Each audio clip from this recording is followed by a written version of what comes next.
بسم الله الرحمن الرحيم الحمد لله رب العالمين والصلاة والسلام على خاتم الأنبياء والمرسلين نبينا محمد وعلى آله وصحبه أجمعين أما بعد اس عظیم مہینے میں قرآن مجید کے پیارے الفاظ اور خوبصورت انداز بیان پر غور و فکر کا درس جاری ہے۔ آج کی نشست میں قرآن مجید کے خوبصورت انداز بیان میں سے تضمن کے انداز بیان پر بات کرتے ہیں۔ تضمن کا مطلب ہے کہ جو لفظ بیان کیا جا رہا ہے وہ لفظ بھی مراد ہے، لیکن اس کے ساتھ دوسرے لفظ کا چھپا ہوا معنی بھی اس سے زیادہ مراد ہے، لیکن اس لفظ کو اس لیے بیان کیا گیا ہے کیونکہ اس چھپے ہوئے معنی تک پہنچنے کے لیے اس لفظ کا ہونا ضروری ہے، اور اس انداز بیان کے لیے حرف جر کا ہونا ضروری ہوتا ہے۔ آئیے اس تضمن کی پیارے انداز کی چند مثالیں بیان کرتے ہیں، اور مثالوں سے بات آسان ہو جاتی ہے۔ ارشاد باری تعالیٰ ہے عَيْنًا يَشْرَبُ بِهَا عِبَادُ اللَّهِ يُفَجِّرُونَهَا تَفْجِيرًا، سورۃ الانسان آیت نمبر 6۔ اور دوسری آیت کریمہ میں اللہ تعالیٰ کا ارشاد ہے عَيْنًا يَشْرَبُ بِهَا الْمُقَرَّبُونَ، سورۃ المطففین آیت نمبر 28۔ یشرب میں ارتواء یعنی پیاس بجھانے کا معنی بھی شامل ہے، لیکن پینے کی لذت اور ارتواء کی لذت سے الگ ہے۔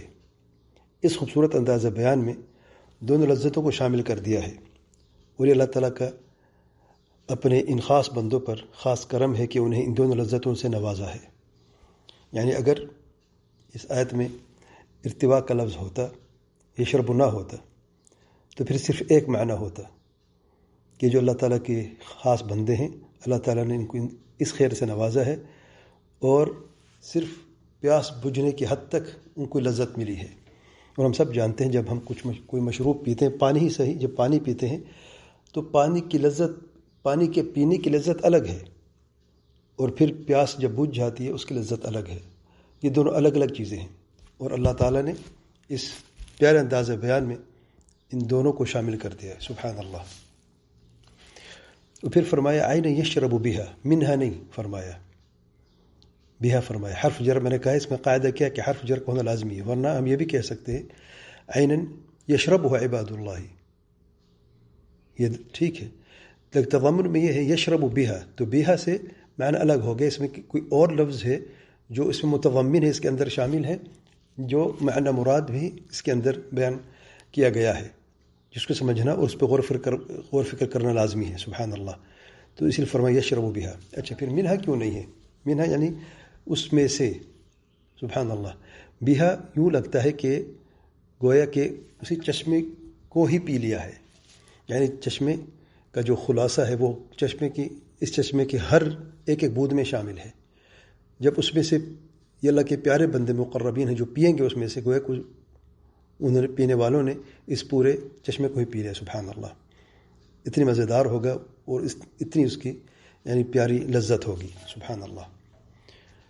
دوسری مثال لیتے ہیں اس تضمن کے خوبصورت انداز بیان کی دوسری مثال، ارشاد باری تعالیٰ ہے سبح للہ ما فی السماوات والارض وهو العزیز الحکیم، سورۃ الحدید آیت نمبر 1۔ اور اس سے ملتی جلتی دوسری آیت کریمہ میں اللہ تعالیٰ کا ارشاد ہے یسبح للہ ما فی السماوات وما فی الارض الملک القدوس العزیز الحکیم، سورۃ الجمعہ آیت نمبر 1۔ اب اس میں دیکھیں سبح للہ اور دوسرے یسبح للہ، اگر دیکھا جائے سبح اللہ، یہ بھی ٹھیک ہے، لیکن اس میں سبح للہ ہے، تو تسبیح میں لفظ تسبیح کا جو ہے اس لیے حرف جر یہاں پہ لام ہے، سبح للہ یا یسبح للہ، یہ حرف زیادہ کیوں ہے؟ مطلب تسبیح کے معنی میں کوئی اور معنی بھی شامل ہے، وہ کون سا معنی متضمن ہے؟ آئیے دیکھتے ہیں۔ تسبیح میں اخلاص اور خضوع کے معنی بھی شامل ہیں، یہ دونوں شامل ہیں۔ اخلاص بغیر تسبیح کے ممکن ہے، یعنی کسی بھی عبادت کے لیے اخلاص کا ہونا ضروری ہے، اور تسبیح بھی عبادت ہے، اس لیے تسبیح کے لیے اخلاص کا ہونا بھی لازمی ہے۔ اگر یسبح کی جگہ یخلص ہوتا، یخلص للہ، اس میں تسبیح شامل نہ ہوتی، اور دونوں کو صرف ایک لفظ سبح یا یسبح میں سبحان اللہ بیان کیا ہے اور متعین کر دیا ہے سبحان اللہ، تاکہ تسبیح کرنے والے ان دونوں خیر سے محروم نہ ہوں۔ اور یہ سب رب ذوالجلال سبحانہ وتعالی کی بہت سارے احسانات و انعامات میں سے صرف ایک جھلک ہے، اور شرعی اصول یہ ہے کہ رب کریم نے ہمیشہ اپنے بندوں کی بھلائی کا ارادہ کیا ہے۔ واللہ اعلی و اعلم۔